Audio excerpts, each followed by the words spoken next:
ओम श्री परमात्मने नमः। श्री कृष्णचंद्र भगवान की जय। फ्रेंड्स, आज हम सभी छठवें अध्याय का पाठ करेंगे। श्रीमद् भगवत गीता के आत्म संयम योग नामक छठवां अध्याय। भोले बाबा माता पार्वती को महात्म्य सुना रहे हैं। श्री भगवान कहते हैं, सुमुखी, अब मैं छठे अध्याय का महात्म्य बतलाता हूँ, जिसे सुनने वाले मनुष्य के लिए मुक्ति करतल गत हो जाती है। गोदावरी नदी के तट पर प्रतिष्ठानपुर नामक एक विशाल नगर है, जहाँ मैं पिपलेश के नाम से विख्यात होकर रहता हूँ। बोले पिपलेश भगवान की जय। उस नगर में जानश्रुति नामक एक राजा थे। वो जो भूमंडल की प्रजा को अत्यंत प्रिय थे। उनका प्रताप मार्तंड मंडल के प्रचंड तेज के समान जान पड़ता था। प्रतिदिन होने वाले उनके यज्ञ के धुएं से नंदमन के कल्प वृक्ष इस प्रकार काले पड़ गए थे, मानो राजा की असाधारण दानशीलता देखकर वे लज्जित हो गए हों। उनके यज्ञ में प्रताप पुरोडांस के रसास्वादन में सदा आसक्त होने के कारण देवता लोग कभी प्रतिष्ठानपुर को छोड़कर बाहर नहीं जाते थे। उनके दान के समय छोड़े हुए जल की धारा प्रताप रूपी तेज और यज्ञ के धूमों से पुष्ट होकर मेघ ठीक समय पर वर्षा करते थे। उस राजा के शासन काल में ऋतियों खेती में होने वाले 6 प्रकार के उपद्रवों के लिए कहीं थोड़ा सा भी स्थान नहीं मिलता था और अच्छी नीतियों का सर्वत्र प्रसार होता था। वे बावली, कुएं और पोखरे खुदवाने के बहाने मानो प्रतिदिन पृथ्वी के भीतर की निधियों का अवलोकन करते थे। एक समय राजा के दान, तप, यज्ञ और प्रजा पालन से संतुष्ट होकर स्वर्ग के देवता उन्हें वर देने के लिए आए। वे कमलनाल के समान उज्जवल हंसों का रूप धारण कर अपनी पांखें हिलाते हुए आकाश मार्ग से चलने लगे। बड़ी उतावली के साथ उड़ते हुए वे सभी हंस पर परस्पर बातचीत भी करते जाते थे। उनमें से भद्रावस आदि 2-3 हंस वेग से उड़कर आगे निकल गए। तब पीछे वाले हंसों ने आगे जाने वालों को संबोधित करके कहा, अरे भाई भाद्रासो, तुम लोग वेग से चलकर आगे क्यों हो गए हो? यह मार्ग बड़ा दुर्गम है, इसमें हम सबको साथ मिलकर चलना चाहिए। क्या तुम्हें दिखाई नहीं देता? यह सामने ही पुण्य मूर्ति महाराज जानश्रुति का तेज पुंज अत्यंत स्पष्ट रूप से प्रकाशमान हो रहा है। उस तेज से भस्म होने की आशंका है, अतः सावधान होकर चलना चाहिए। पीछे वाले हंसों के यह वचन सुनकर आगे वाले हंस हंस पड़े और उच्च स्वर से उनकी बातों की अवहेलना करते हुए बोले, अरे भाई, क्या इस राजा जानश्रुति का तेज ब्रह्मवादी महात्मा रैक के तेज से भी अधिक तीव्र है? हंसों की बातें सुनकर राजा जानश्रुति अपने ऊंचे महल की छत से उतर गए और सुखपूर्वक आसन पर विराजमान हो गए और अपने सारथी को बुलाकर बोले, जाओ महात्मन, रैक को यहाँ ले आओ। राजा का यह अमृत के समान वचन सुनकर मह नामक सारथी प्रसन्नता प्रकट करता हुआ नगर से बाहर निकला।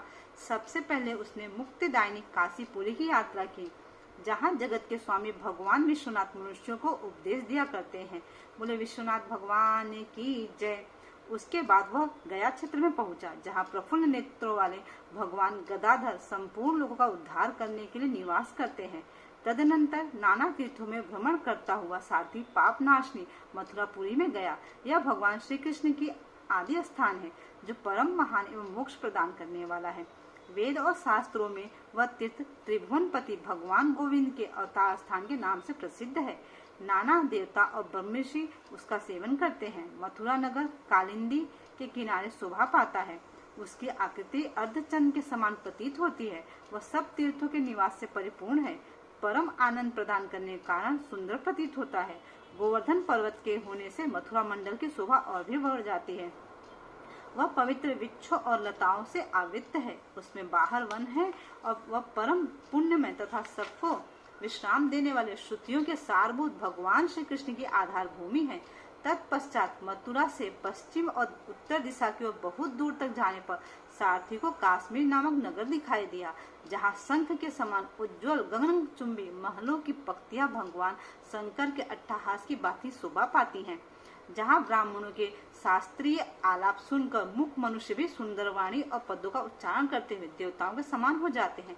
जहाँ निरंतर होने वाले यज्ञ धूम से व्याप्त होने के कारण आकाश मंडल मेघों से धुलते रहने पर भी अपनी कालिमा नहीं छोड़ता है। जहाँ उपाध्याय के पास आकर छात्र जन्मकालीन अभ्यास से ही संपूर्ण कलाएं स्वतः पढ़ लेते हैं, तथा जहाँ मणिकेश्वर नाम से प्रसिद्ध भगवान चंद्रशेखर देहधारियों को वरदान देने के लिए नित्य निवास करते हैं। बोले मणिकेश्वर भगवान की जय।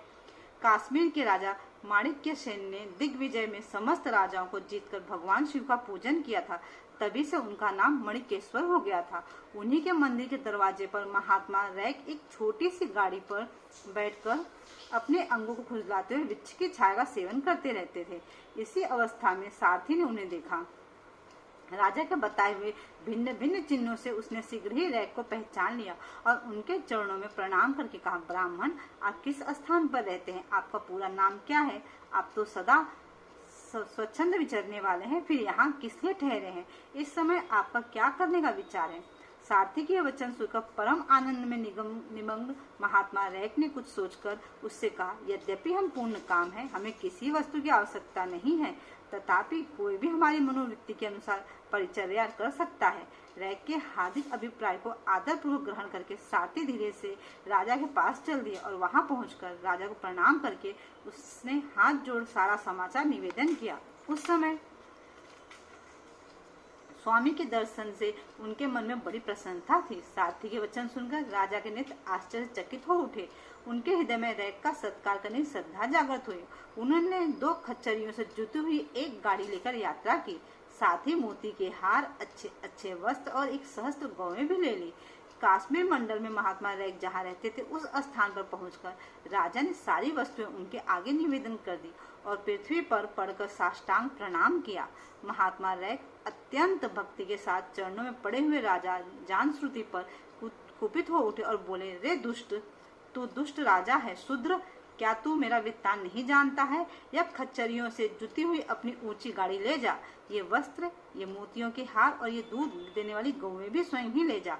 इस तरह आज्ञा देकर रैक ने राजा के मन में भय उत्पन्न कर दिया। तब राजा ने शाप के भय से महात्मा रैक के दोनों चरण पकड़ लिए और भक्ति पूर्वक कहा, ब्राह्मण, मुझ पर प्रसन्न होइए। भगवान, आप में यह अद्भुत महात्म्य कैसे आया? प्रसन्न होकर मुझे ठीक ठीक बताइए। रैक ने कहा, राजन, मैं प्रतिदिन गीता के 6ठे अध्याय का जाप करता हूँ, इसी से मेरी तेजो राशि देवताओं के लिए भी दुख सह है। तदनंतर परम बुद्धिमान राजा जानश्रुति ने यत्न पूर्वक महात्मा रैक से गीता के 6ठे अध्याय का अभ्यास किया, इससे उन्हें मोक्ष की प्राप्ति हुई। इधर रैक भी भगवान माणिकेश्वर के समीप मोक्षदायक गीता के 6ठे अध्याय का जाप करते हुए सुख से रहने लगे। हंस का रूप धारण करके वरदान देने के लिए आए हुए देवता भी विस्मित होकर स्वेच्छानुसार चले गए। जो मनुष्य सदा इस एक ही अध्याय का जप करता है वह भी भगवान विष्णु के स्वरूप को प्राप्त होता है, इसमें तनिक भी संदेह नहीं है। ओम श्री परमात्मे नमः। अथ 6ठो अध्याय। उसके उपरांत श्री कृष्ण महाराज बोले, हे अर्जुन, जो पुरुष कर्म के फल को न चाहता हुआ करने योग्य कर्म करता है वह सन्यासी है और योगी है, और केवल अग्नि को त्यागने वाला सन्यासी योगी नहीं है, तथा केवल क्रियाओं को त्यागने वाला भी सन्यासी योगी नहीं है। इसलिए हे अर्जुन, जिसको सन्यास ऐसा कहते हैं उसी को तू योग जान, क्योंकि संकल्पों को न त्यागने वाला कोई भी पुरुष योगी होता है।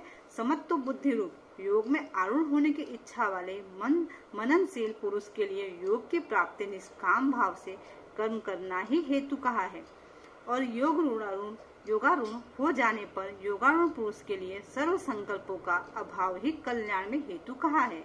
जिस काल में न तो इंद्रियों के भोगों में आसक्त होता है तथा न कर्मों में ही आसक्त होता है, उस काल में सर्व संकल्पों का त्यागी पुरुष योगारूढ़ कहा जाता है। योगारूढ़ता कल्याण में हेतु कही है। इसलिए मनुष्य को चाहिए कि अपने द्वारा संसार समुद्र से उद्धार करे और अपने आत्मा को अधोगति में न पहुंचावे, क्योंकि यह जीवात्मा आप ही तो अपना मित्र है, आप ही अपना शत्रु है, अर्थात और कोई दूसरा शत्रु या मित्र नहीं है। उस जीवात्मा का तो वह आप ही मित्र है कि जिस जीवात्मा द्वारा मन और इंद्रियों सहित शरीर जीता हुआ है, और जिसके द्वारा मन और इंद्रियों सहित शरीर नहीं जीता गया है, उसका वह आप ही शत्रु के सदृश शत्रुता में बरतता है।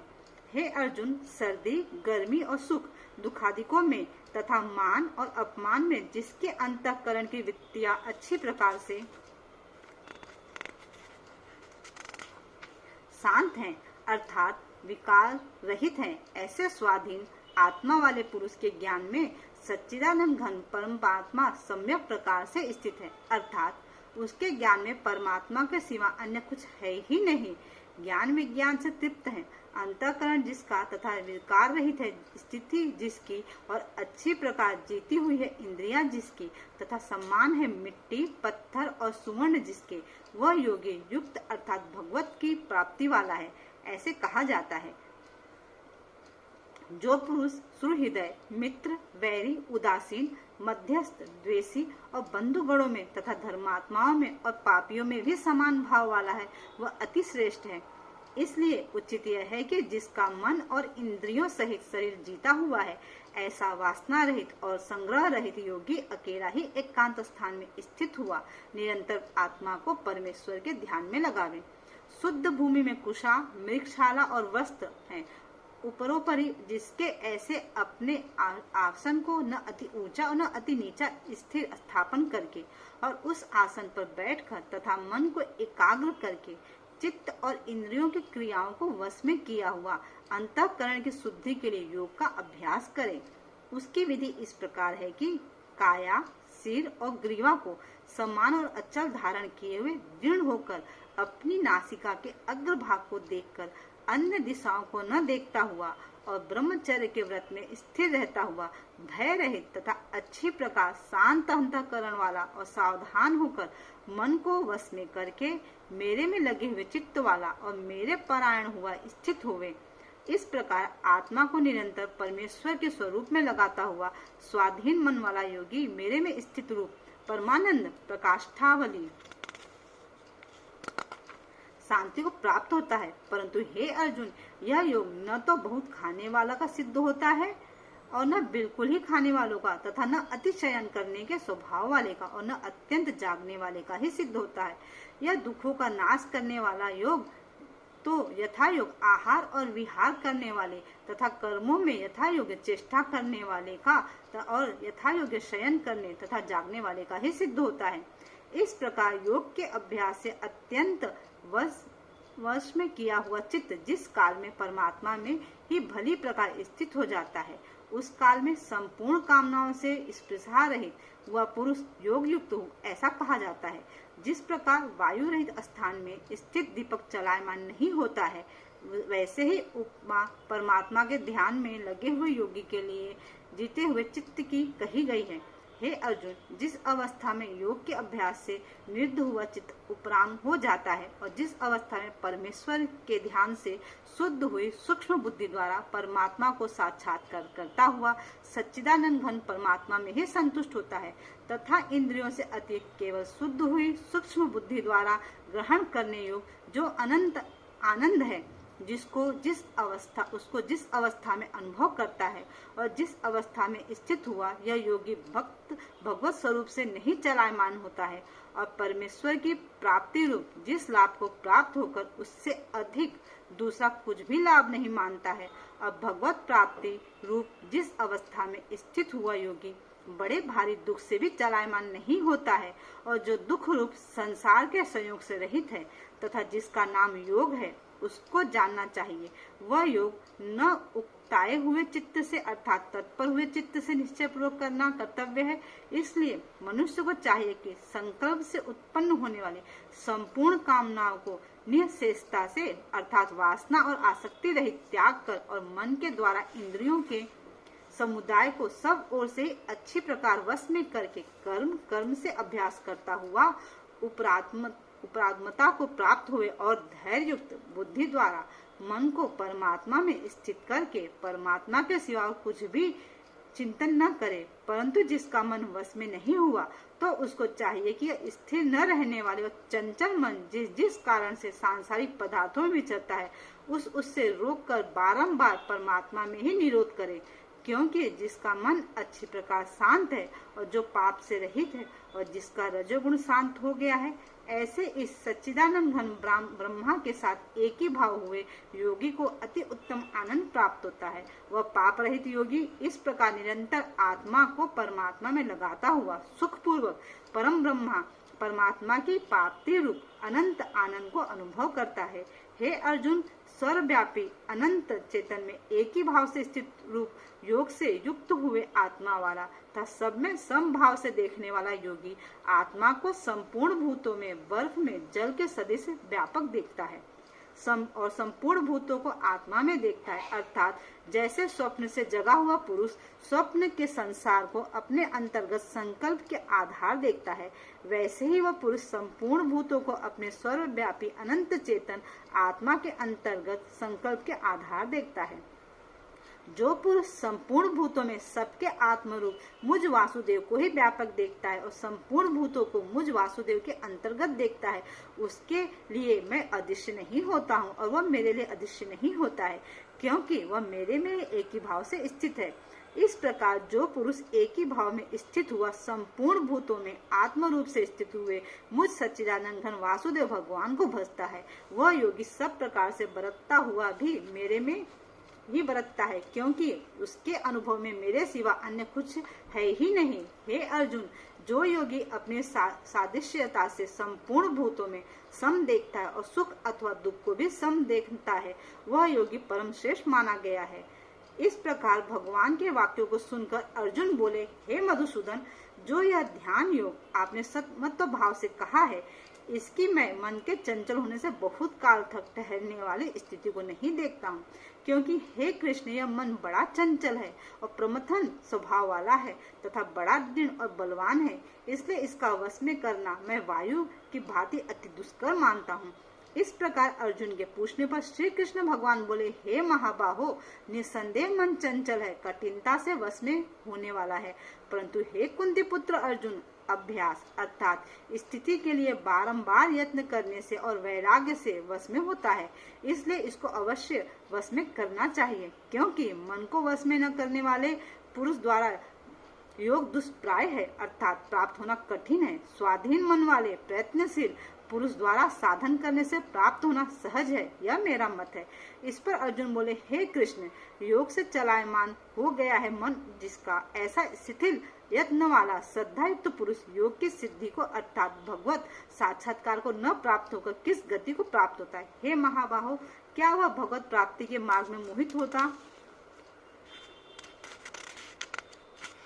मोहित हुआ आश्रय रहित पुरुष छिन्न भिन्न बादल की भांति दोनों ओर से अर्थात भगवत प्राप्ति और सांसारिक भोगों में भ्रष्ट हुआ नष्ट तो नहीं हो जाता है?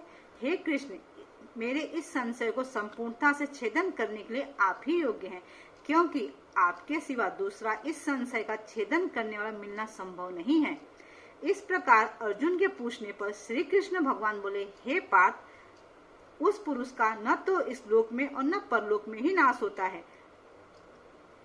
क्योंकि हे प्यारे, कोई भी शुभ कर्म करने वाला अर्थात भगवत अर्थ करने वाला दुर्गति को नहीं प्राप्त होता है, किंतु वह योग भ्रष्ट पुरुष पुण्यवानों के लोगों को अर्थात स्वर्गाधिक उत्तम लोगों को प्राप्त होता है। उनमें बहुत वर्षों तक वास करके शुद्ध आचरण वाले श्रीमान पुरुषों के घर में जन्म लेता है, अथवा वैराग्यवान पुरुष उन लोकों में न जाकर ज्ञानवान या योगियों के कुल में ही जन्म लेते हैं। परंतु इस प्रकार जो यह जन्म है संसार में निसंदेह अति दुर्लभ है।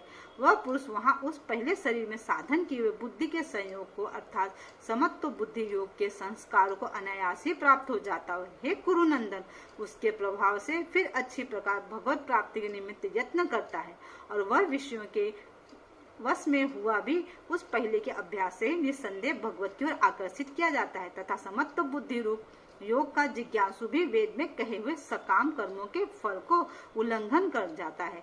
जबकि इस प्रकार मंद प्रयत्न करने वाला योगी भी परम गति को प्राप्त होता है। तब कहना ही क्या है कि अनेक जन्मों में अंतःकरण की शुद्धि रूप सिद्धि को प्राप्त हुआ और अति प्रयत्न से अभ्यास करने वाले योगी संपूर्ण पापों से अच्छी प्रकार शुद्ध होकर उस साधन के प्रभाव से परम गति को प्राप्त होता है अर्थात परमात्मा को प्राप्त होता है, क्योंकि योगी तपस्वियों में श्रेष्ठ है और शास्त्र को जानने वाले से भी श्रेष्ठ माना गया है तथा सकाम कर्म करने वालों से भी योगी श्रेष्ठ है।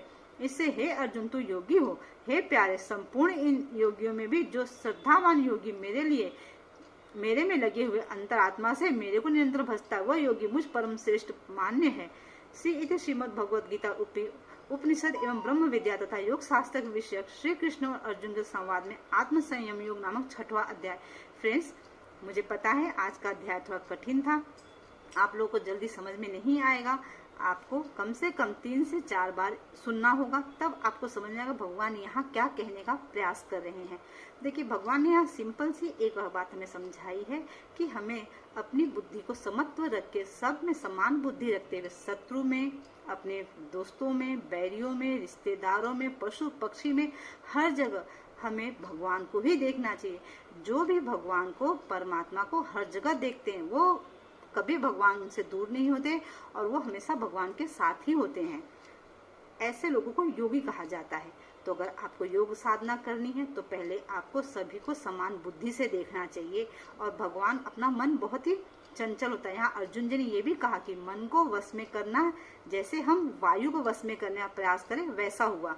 पर भगवान कहते हैं कि नहीं, ये प्रयास कठिन जरूर है, पर निरंतर करते रहने से एक दिन मन वश में हो जाता है।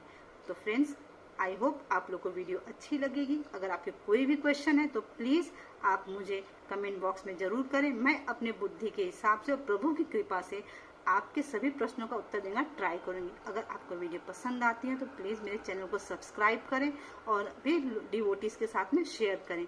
जय श्री राधे, हर हर महादेव फ्रेंड्स।